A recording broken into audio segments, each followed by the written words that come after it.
Hey, everybody. Welcome to another episode of the Rooster Stone Show. Oh, yeah. Hey, man, I'm back here with Vitaly. Vitaly, it's great to have you back, man. Great to be Always back. love to have you on the show. Yeah. We got another What Are You Listening To, man? I mean, this is our stuff. This is what we do. This is what we love to do at the most foundational level.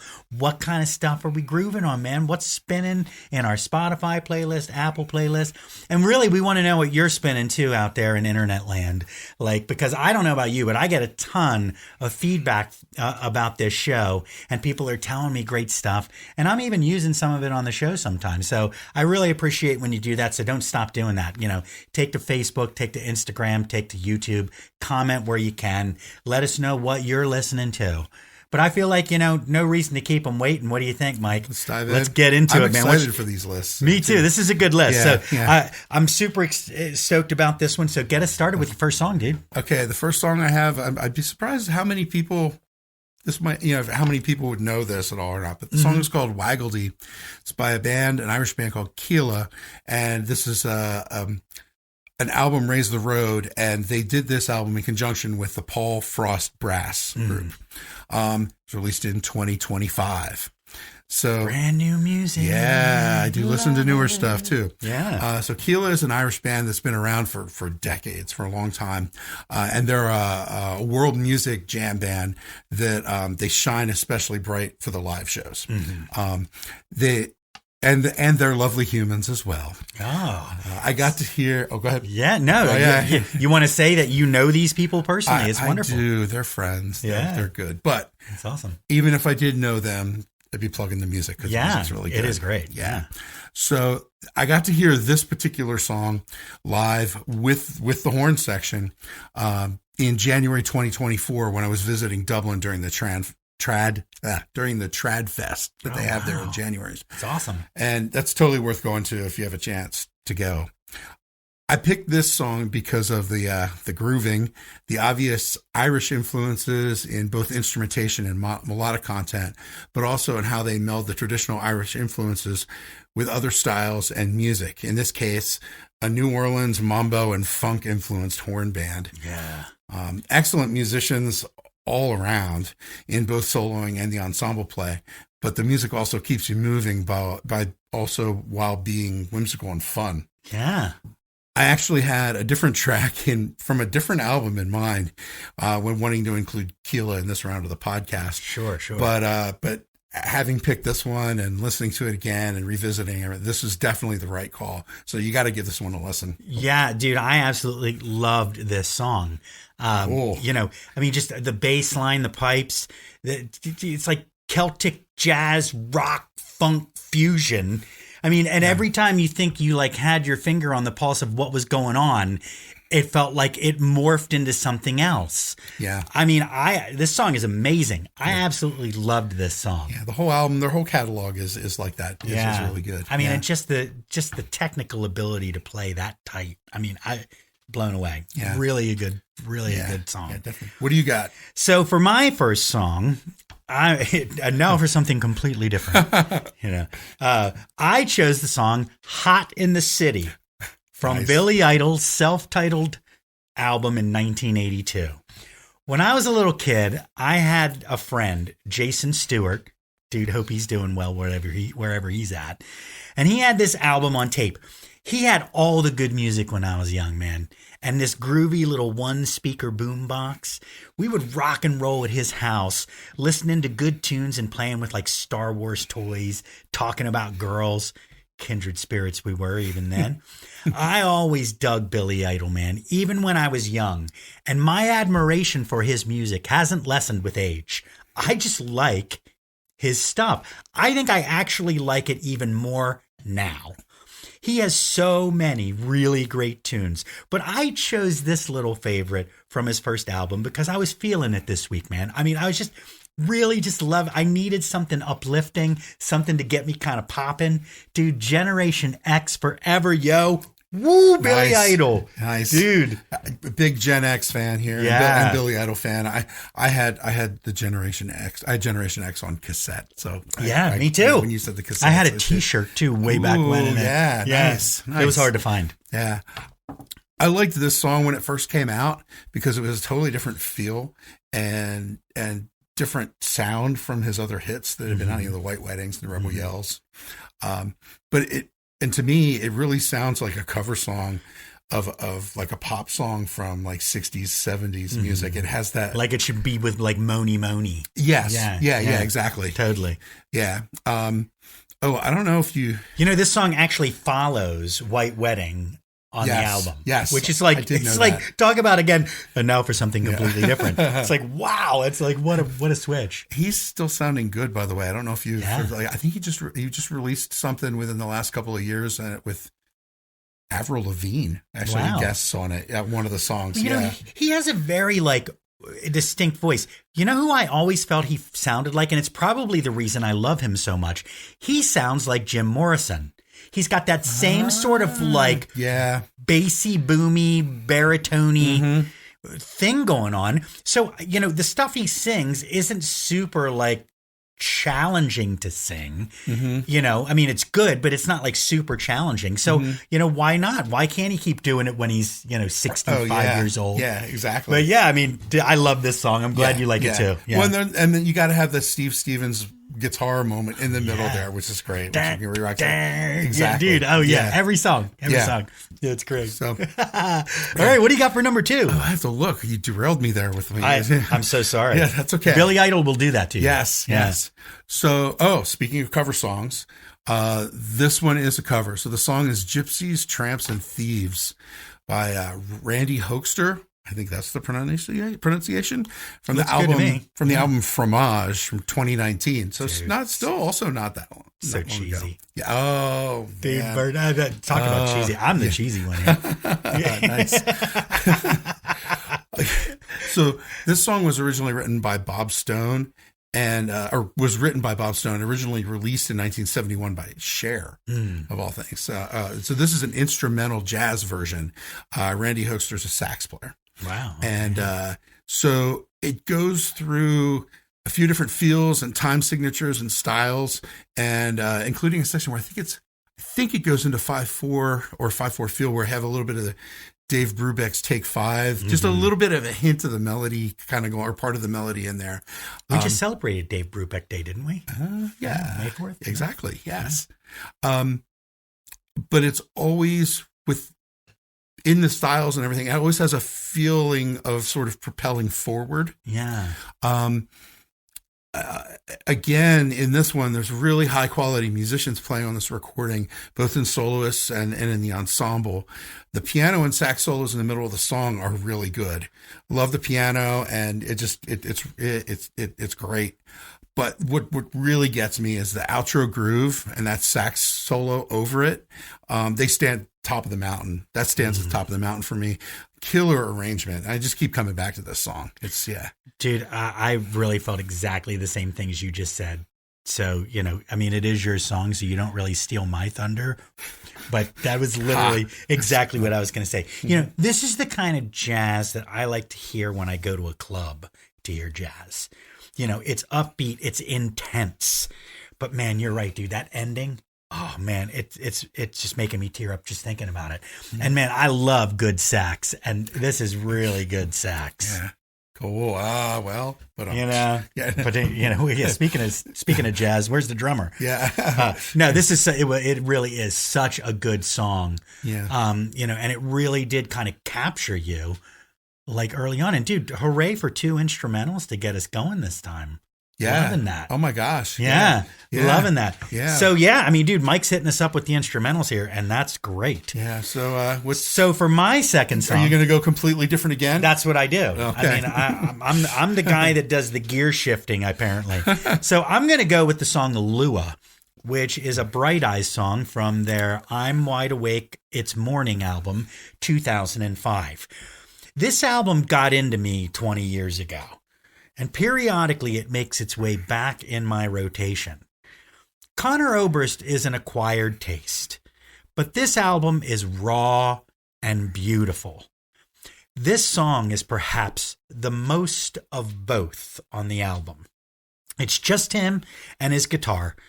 I'm not even sure that it's not just one mic.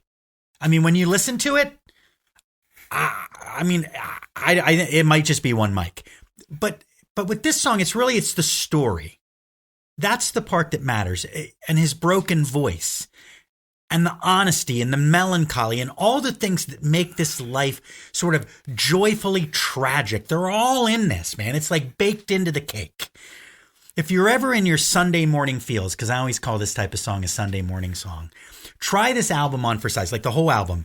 It might do you right. It might do you right. Excellent choice. This is a tough one for me to comment on because it takes me back to a couple of different times, like all too vividly. Right. Yeah, There's the lyrics and everything. Sunday Morning Feels is right on point with that because I believe the first few times I actually heard this song was on Sunday mornings, XPN. Right. Yeah. There you go. Yeah. XPN loved this band. Yeah. But those lyrics and that vulnerability and the performance, it's all there, man. Yeah. And he does his voice. It really is. It's got a quality to it that really does bleed what he's feeling. And I've always liked this song. So good. Yeah. Dude, we're at your last tune. I can't believe it. Yeah. I can't believe it. Here it is. What do we got? Well, we're going back a few years finally now for me. It's The Cask of Amontillado, Alan Parsons project from the Tales of Mystery and Imagination album, 1976. Yeah, it's hard for me to believe that this was Alan Parsons' first album. Yeah. It's so well written, arranged, performed, and produced. It's just top-notch everything. I guess you're pretty good when you can include members of the London Symphony Orchestra on your premiere release. Because that's all. Like, did they know people? Is that how they got all this stuff right off the bat? I keep doing produce, but I don't know. I have to listen to that whole backstory. I know obviously he was a talented producer and all that stuff, but if you look, and you listen, you can definitely tell the orchestral musicians going on. Absolutely. With this well, they have a lot of that field period throughout their music. Yeah. So this is a concept album with all of the songs being based on the works of Edgar Allan Poe. I picked this song because of how the three sections of the song work so well with the poem. Part A utilizes the emotional capabilities of long-bowed strings that match the lyrics well, and part B has this really cool vocal melody, counter melody, harmony stuff going on that also does really well. That's very it's almost soothing. Yeah. On that spot, and then part C is all instrumental, bringing in the power of all the horns.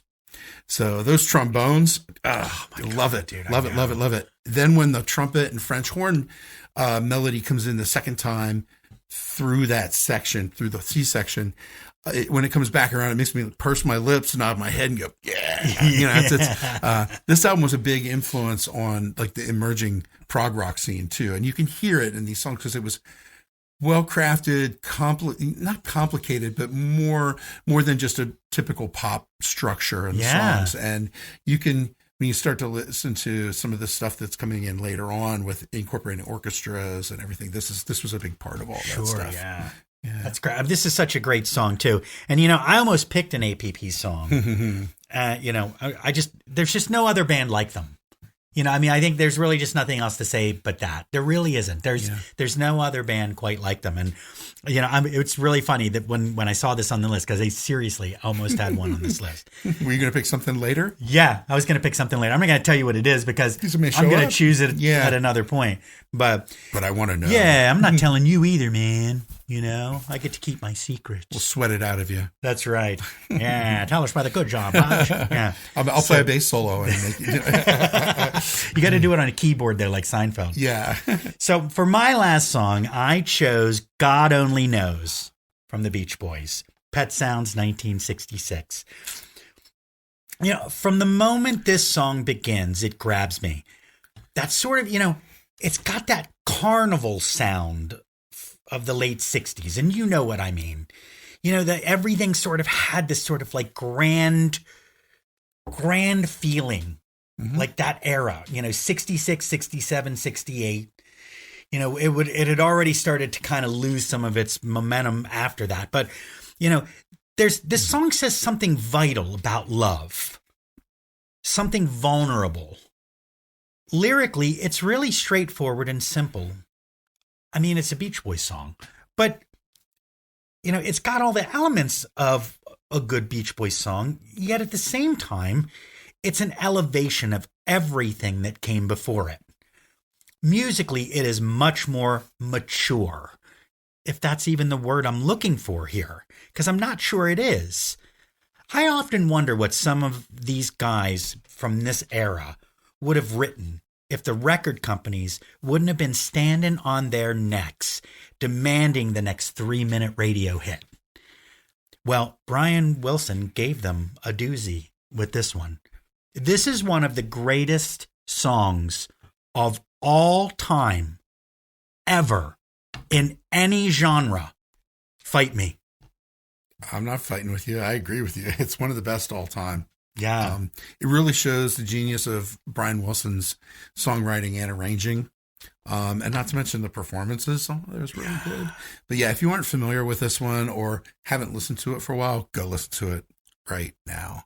It's a headphone song too, man. And this was like an era, like you can go look up. This was in response to Beatles using the studio to expand things as more just pop songs. Mm-hmm. And Brian Wilson came out with this, and he's just the main song. Like he's one person that's doing the songwriting of the band. Mm-hmm. The Beatles, with Lennon and McCartney doing stuff, but and then George, yeah, and George, yeah. They all contributed to all of that stuff and the creativity, Yeah. But there was kind of this back and forth between Beatles and I think Brian they were Wilson quite influential on each other. Absolutely. And I think that's downplayed now because the Beach Boys haven't sort of retained the popularity through posterity that the Beatles have. Mm-hmm. A lot of what was going on back then. I mean, even Bob Dylan didn't really. Right. I mean, Bob Dylan is still kind of quite popular in our generation, Mm-hmm. but I feel like in the younger generations, until that movie came out, people were just like, oh, that's the guy that sounds like an ashtray when he sings. Right. I don't think they get it. They didn't, and maybe they get it now that the movie's out. Yeah. But it's like, I feel like the Beatles have retained their whatever it was that made them special, but the Beach Boys have largely been forgotten. Yeah, the legacy is, they had the surf songs and had the pop songs. And they did, and they were really great songs. Absolutely. Don't get me wrong, but this song is, you can put this song up to almost any Beatles song and it will hold up. Absolutely. It will. Yeah. Not everything that they did would, but not everything the Beatles did would. Right. Exactly. I was just saying, there's some, apples, oranges, bananas, and good morning, strawberries good morning, going on. Good morning. Although I do like the verse to that song. It's the chorus that's annoying. Anyway, hey, here it is, man. We got 6 songs to you. Some really, a lot of variety this time around, and I really like that. I want that. I feel like when we give these lists, it's an opportunity for people to maybe latch onto an artist or two that they really like, and then just kind of deep dive more. Give me more. That's what I do. Mm-hmm. So I don't know if everybody out there in internet world is doing that too, but that's how I do it. Well, absolutely. And if you find an artist you like, the good part about technology and Spotify is you can say, I wanted, you can click on this artist radio or whatever, and you get other songs you might not know that are kind of in the same style or the same sort of genre. Yeah. Or other projects that these people were in. Exactly. Yeah. There's so many ways to find music nowadays. It creates some challenges for music people, but all in all, you have a better chance of getting heard now than you ever have. Absolutely. And so I really think this is the opportunity. So thank you so much for listening. If you've made it this far, don't forget to follow, and subscribe to Rooster Stone across all social media sites or whatever. Don't forget to check out our original music at www.roosterstone.com. Mm-hmm. And don't forget about peace and one love.